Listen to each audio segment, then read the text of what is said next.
আসসালামু আলাইকুম।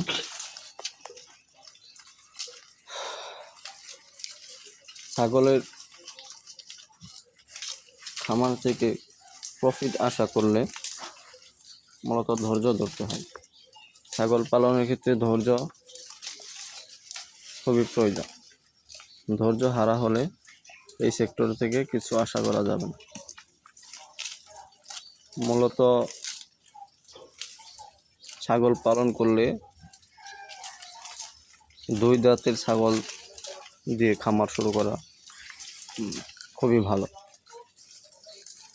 বাচ্চা ছাগল দিয়ে খামার শুরু করলে প্রচুর ধৈর্যের প্রয়োজন।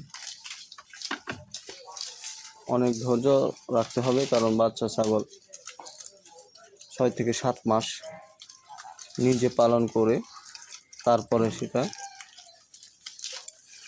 বিটের জন্য তৈরি করতে।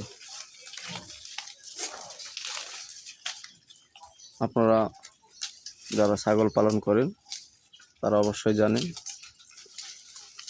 ছাগল পালন করা খুবই ধৈর্যের বিষয়, এবং এতে ধৈর্য ধরে পালন করতে পারলেও লাভ করা সম্ভব।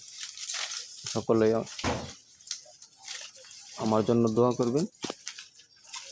ছোট্ট পরিসরে আমি এই খামারটি শুরু করেছি। ইনশাআল্লাহ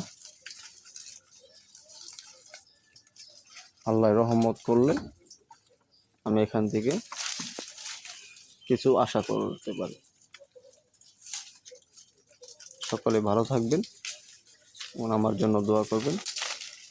আসসালামু আলাইকুম রহমতুল্লাহি ওয়া বারাকাতুহু।